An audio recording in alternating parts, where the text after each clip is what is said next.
한 경기에서 전설적인 복서 매니 파키아오가 턱의 훅을 정통으로 맞았고 그대로 공중에 떴다가 얼굴부터 캔버스에 떨어졌습니다. 움직이지 않았습니다. 7초간 전 세계가 숨을 멈췄죠. 가족들은 오열했고 언론은 말했습니다. 파키아오의 시대는 끝났다. 1978년 12월 17일 필리핀 민다나오 섬의 작은 마을 키바웨에서 한 아이가 태어났습니다. 그의 이름은 엠마누엘 다비드 파키아오. 훗날 전 세계의 매니 파키아오로 알려지게 되죠. 매니라는 별명은 원래 가족이 집에서 부르던 단순한 애칭이었습니다. 매니는 6남매 중 넷째로 태어났고 야자나무로 지은 작은 오두막에 살았죠. 지붕과 벽은 코코넛 나뭇잎으로 덮여 있었다고 합니다. 어릴 적 아버지는 집을 떠났고 찢어지게 가난한 삶을 살았습니다. 남겨진 형제자매들은 어린 나이부터 모두 일을 해야 했죠. 매니는 물고기를 잡으러 강가를 돌아다녔다고 합니다. 그물 주인에게 다가가 함께 일하게 해달라고 부탁했고 받은 품삯으로 가족들의 끼니를 책임졌죠. 가족들은 굶는 날도 많았으며 하루 한 끼를 먹을 수 있다는 것조차 그들에게는 큰 축복이었습니다. 배고픔은 친구처럼 늘 곁에 있었죠. 매니가 태어난 시기 필리핀은 페르디난드 마르코스 대통령의 계엄령 아래 있었습니다. 1972년에 선포된 이 계엄령은 1981년까지 이어졌고 특히 매니가 살던 남부 민다나오 지역에서는 반란과 내전이 끊이지 않았습니다. 자신의 집 500m 근처에서 총격전을 목격했다고도 하죠. 심지어 참혹한 참수 장면까지 직접 보게 되었다고 합니다. 그의 나이 5살 때였죠. 그 일이 있고 나서 사랑간이라는 마을로 이사하게 됩니다. 가족들은 먹고 살아가 형편이 안 돼서 삼촌 집에 얹혀 살게 됩니다. 초등학교 시절 점심을 싸우는 친구들이 부러웠습니다. 그는 말없이 남은 도시락을 훔쳐 먹었고 누가 볼까봐 숨어서 울었다고 했습니다. 가족들은 매주 굶주렸기에 매니는 초등학교를 중퇴하고 가족을 부양하기 위해 노숙을 했으며 고철을 주워 팔고 빵을 배달했죠. 배달을 하면서도 어린 그는 도넛을 먹고 싶었으나 가족들을 먹이기 위해 참았다고 하죠. 학교를 갈 형편도 안 되었고 그때 매니의 삼촌은 12살인 매니에게 처음으로 복싱을 알려주게 됩니다. 신발 없이 거리를 뛰었고 지쳐 돌아오는 밤이면 신문을 돌돌 말아 만든 샌드백을 벽에 붙이고 혼자서 주먹을 날리며 복싱을 익혔다고 합니다. 엄청난 열정을 보여주었죠. 어느 날 삼촌은 매니를 첫 복싱 경기에 등록시켰고 그 경기에서 승리하게 됩니다. 그때 $2 정도인 100페소를 받게 되었고 계속 싸워서 연속을 이어나갔죠. 무려 7일간 연속으로 경기를 뛴 적도 있다고 합니다. $2짜리 경기로는 가족들을 돌보기 힘들었고 프로 선수를 준비하기 위해 13살이었던 그는 가족들과 떨어져 혼자 3일 동안 보트를 타고 마닐라로 밀항을 했죠. 돈도 음식도 없었고 당연히 잘 집도 없었죠. 밤마다 링에서 잠을 자며 프로 데뷔전을 준비합니다. 그렇게 시간이 흘러 1995년 그는 16세의 나이로 필리핀의 프로 데뷔전에 출전하게 됩니다. 하지만 당시 대회 규정은 만 18세부터 참가가 가능했기 때문에 나이를 속여 등록했으며 체중도 미니 플라이급 기준인 105파운드보다 7파운드나 부족한 98파운드였고 결국 그는 개체를 통과하기 위해 양말 속에 납덩이를 넣고 무게를 맞췄다고 합니다. 첫 경기는 제대로 된 기술도 경험도 없이 시작되었습니다. 그는 기억을 다듬어 상대를 때렸고 결국 첫 승리를 거뒀습니다. 데뷔 후 몇 년 동안 전기세 체납으로 인하여 체육관에 불이 꺼진 상황에서도 훈련을 멈추지 않았다고 합니다. 조명 하나 없이 그는 어둠 속에서 맨몸으로 훈련을 이어나갔죠. 그 결과 그는 매 경기마다 승리를 거듭하였고 필리핀 복싱계는 점점 그의 이름을 주목하기 시작했습니다. 1998년 매니 파키아오는 19세가 되던 해에 사차이 사사쿠를 상대로 8라운드 KO로 승리하게 되었고 마침내 WBC 플라이급 챔피언에 등극했습니다. 챔피언 벨트를 손에 쥔 그는 바로 링 아래로 내려와 어머니 앞에 무릎을 꿇었죠. 그리고 그 벨트를 어머니 무릎 위에 올려두며 말했습니다. 엄마, 이건 엄마 거예요. 라고 말하며 눈물을 흘렸다고 합니다. 그 벨트는 그에게 있어 빵보다 소중했으며 배고픈 시절을 끝내주는 증표와 같았죠. 그날 그는 처음으로 가족에게 고기 반찬이 있는 식사를 대접했다고 합니다. 가족 모두가 조용히 눈물을 흘리며 밥을 먹었고 그 식사는 승리보다 더 깊게 기억되는 순간이었죠. 필리핀에서는 그의 적수가 없었고 더 큰 기회를 찾아 미국으로 향했습니다. 매니는 자신의 매니저 로드 나자리오와 함께 미국 LA에 있는 와일드카드 복싱 클럽에 가게 됩니다. 거기서 매니의 인생을 바꿔줄 한 사람을 만나게 되죠. 그의 이름은 프레디 로치. 전직 복서이자 마이크 타이슨과 제임스 토니 등 복싱계의 전설들을 코칭한 트레이너였죠. 매니의 매니저 나자리오는 프레디 로치의 실력을 알아봤고 매니와 미트를 잡아달라고 부탁합니다. 미트를 잡은 지 1분도 채 되지 않아 서로를 평생 알고 지내왔던 것처럼 마음이 맞았고 프레디 로치는 55kg의 필리핀 소년을 바라보며 꼬마 좀 친해 라고 말했고 매니는 프레디의 의사도 묻지 않은 채 그대로 매니저에게 다가가 우리 새 트레이너가 생겼어요 라고 말했다고 합니다. 그렇게 프레디와 매니는 최강의 호흡으로 훈련을 하게 되었고 2001년 매니 파키아오는 미국에서의 첫 세계 챔피언 도전을 하게 됩니다. 상대는 남아프리카의 벤턴급 챔피언 렐롤로 레드와바. Tail of the tape. Felicinola Ledwaba against Manny Pacquiao. I'll get it right. Pacquiao. 레드와바를 상대하길 원하는 순위권 선수는 없었고 경기 2주 전에 급작스레 매니와의 경기가 성사되죠. 경기 2주 전에 통보받은 매니는 짧은 준비 기간에도 불구하고 온몸을 던져 펀치를 쏟아부었고 결국 TKO 승리를 거두었습니다. 해설진은 외쳤습니다. 이 아이는 누구인가? 여담에 따르면 그는 당시 훈련비와 숙박비를 감당할 수 없어 경기 당일 오전까지 피자 배달 아르바이트를 했으며 경기 후 오늘 밤은 굶지 않아도 된다는 안도감이 더 컸다고 밝혔습니다. 그 후 그는 매 경기마다 성장을 거듭했고 2003년 11월 그는 전설적인 복서 마르코 안토니오 바레라와 맞붙게 됩니다. 바레라는 무패의 챔피언이었으며 전문가들 대부분은 매니가 KO패를 당할 것이라고 예상했죠. 하지만 그는 1라운드부터 물러서지 않고 전진했습니다. 빠르게 움직이며 연속된 펀치를 퍼부었고 바레라의 가드는 조금씩 무너지기 시작했습니다. 6라운드 바레라는 주저앉았고 11라운드 그의 세컨드는 수건을 던졌습니다. TKO 승리였습니다. 세계는 놀랐고 그의 이름은 하루 만에 스포츠 매체의 헤드라인을 장식하게 되었죠. 그날 밤 필리핀의 축제 분위기였습니다. 동네마다 수백 명이 TV 앞에 모여 눈물을 흘렸고 매니의 어머니는 무릎을 꿇고 기도하며 울었습니다.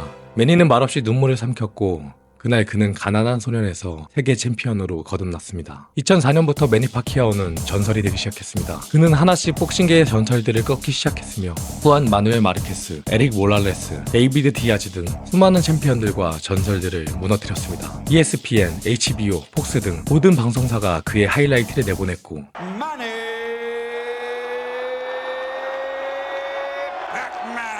링 안에서 상대를 먹어치우는 팩맨이라는 별칭이 붙게 되었죠. 그리고 2008년 누구도 예상하지 못한 빅 매치가 성사됩니다. 상대는 골든보이라 불리는 전 6체급 챔피언 오스카 델라호야였습니다. 그는 매니의 어릴 적 우상이었고 미국 복싱계의 살아있는 전설이었으며 2체급을 넘게 키워서 맞춰야 될 어려운 상대였죠. 이 경기는 작은 필리핀 복서의 무모한 도전으로 여겨졌습니다. 신체 조건, 리치, 체중 모든 면에서 매니가 불리한 경기였습니다. 필리핀 정부에선 그를 보호하기 위해 경기를 금지해야 한다는 입장을 표명했다고도 합니다. 마치 골리앗과 다이카의 싸움이었죠.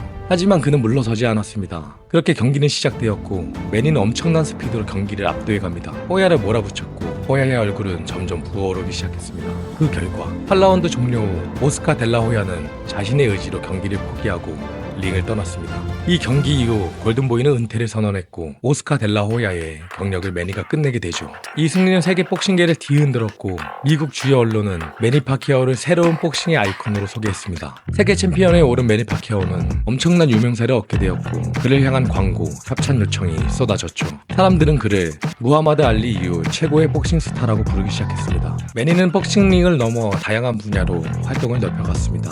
필리핀에서는 와팽맨이라는 슈퍼히어로 캐릭터로 출연하게 되었고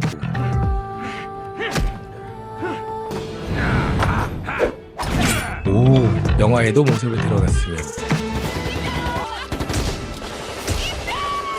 직접 음반을 내기도 했습니다.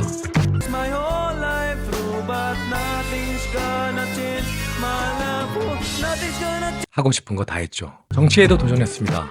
국회의원에 출마했고 자신의 소유인 카지노도 있었죠. 그야말로 명성과 부 모든 것을 거머쥔 순간이었습니다. 이후 그는 라이트 웰터급 리키 에튼, 웰터급 미겔 코토를 꺾고 슈퍼 웰터급 안토니오 마가리토를 마지막으로 8체급의 챔피언 주인이 되죠. 복싱 역사상 유일하게 8체급을 제패한 선수로 기록되었습니다. 그는 복싱 역사상 최초이자 유일한 존재가 되었죠. 그러나 화려한 명성과 함께 그림자도 드리워지기 시작했습니다. 명예가 쏟아지자 돈도 쏟아졌으며 그는 복싱보다 파티가 더 많은 삶을 살게 되었습니다. 도박은 일주일에 6번 이상이었고 밤마다 술자리와 파티가 이어졌으며 불륜 의혹도 끊임없이 제기되었죠. 의문의 여성들과의 사진들이 공개되기도 했습니다. 후에 그는 이 시기를 회상하며 말했습니다. 나는 매일 죽는 연습을 하고 있었습니다. 그는 가장 높이 올라와 있었고 동시에 가장 깊이 무너지고 있었습니다. 어느 날 새벽 혼자 방 안에 앉아 그는 성경을 펼쳤습니다. 그리고 조용히 울기 시작했죠. 그는 처음으로 자기 자신을 진지하게 마주했으며 기도하며 말했습니다. 하나님, 나를 데려가시든 다시 태어나게 하시든 결정해주세요. 그 기도 이후 그는 정신을 차리기 시작했습니다. 2010년 매니는 공식적으로 기독교 복음주의로 개종하였으며 소유하고 있던 카지노를 팔고 술, 도박, 여성 문제를 모두 끊고 가족과 함께 매일 성경을 읽고 기도하는 삶을 살기 시작했습니다. 그는 이제는 챔피언이 아닌 남편이자 아버지로 살고 싶다고 말했으며 이 변화는 언론을 통해 필리핀 전역에 전해졌습니다. 수많은 사람들은 그가 돌아온 소식에 박수와 눈물을 보냈죠. 그의 필리핀 사랑간이주의 하원 의원 선거에 당선되어 국회 일을 병행하며 훈련이 이어나가죠. 2012년 그는 마르케스와 네 번째 맞대결을 갖게 됩니다. 이 두 선수는 판정에 대한 논란으로 10년에 걸쳐 3번의 전설적인 경기를 치른 바 있었으며 마침내 마지막 4차전이 성사된 것입니다. 매니의 경기가 있을 때면 필리핀 국가 전체가 마비되었고 모두가 집에서 매니의 경기를 지켜봤다고 합니다. 국가 전체 범죄율이 제로가 되었고 반군대, 독립주의자들 등 모두 휴전에 들어가고 그의 경기를 봤다고 하죠. 그렇게 경기 시작. 정치 관련 일 때문에 소홀히 한 훈련 때문이었는지 술, 도박, 여성 문제로 인한 자기관리 부족이었는지 결과는 충격적이었습니다. 6라운드 그는 전진을 하며 공격을 이어나가던 중 마르케스의 훅에 턱을 정통으로 맞았고 그대로 공중에 떴다가 얼굴부터 캔버스에 떨어졌습니다. 움직이지 않았습니다. 7초간 전 세계가 숨을 멈췄죠. 아내는 오열했고 어머니는 무릎 꿇고 기도했습니다. 후에 매니는 말했습니다. 나는 그 순간 죽었다고 생각했어요. 그런데 눈을 뜨자 제 아이들이 떠올랐습니다. 언론은 말했습니다. 파키아오의 시대는 끝났다. 그는 경기 이후 복귀를 선언하지 않았습니다. 대신 가정을 돌보고 교회 활동을 늘리고 재단을 설립해 빈민층을 위한 의료기금 지원과 복싱 캠프를 운영하기 시작했습니다. 그는 글러브 대신 성경을 들였으며 링 대신 강단에 서서 삶을 바꾸기 시작했습니다. 이렇게 복싱 경력이 끝나는가 했으나 5년이 넘는 줄다리기 끝에 2015년 세계 복싱 역사상 가장 큰 대결이 성사되었습니다. 상대는 플로이드 메이웨더. 5년간의 줄다리기 끝에 이뤄진 이 경기는 세계의 대결로 불렸으며 페이퍼뷰 판매 460만 건 이상, 티켓 총 매출 7천만 달러 이상, 전체 수익은 6억 달러를 넘겼습니다. 이 경기 전 매니는 어깨 인대가 찢어진 상태였으며 수술이 필요하다는 진단을 받았습니다. 의사는 경기 참가를 말렸죠. 그러나 그는 말했습니다. 필리핀 국민이 실망할 것입니다. 나는 싸우고 쓰러지겠습니다. 팔을 제대로 쓰지 못하면서도 모든 라운드를 포기하지 않고 싸웠으며 결국 판정패를 기록했습니다. 하지만 팬들을 외쳤습니다. 젖잘싸. 2016년 그는 복싱 글러브를 잠시 내려놓고 필리핀 상원의원 선거에 출마했습니다. 당시 사람들은 비웃었습니다. 운동선수가 무슨 정치를 하냐고 조롱했지만 그는 나는 정치인이 아니라 돕고 싶은 사람일 뿐이다 라고 말했습니다.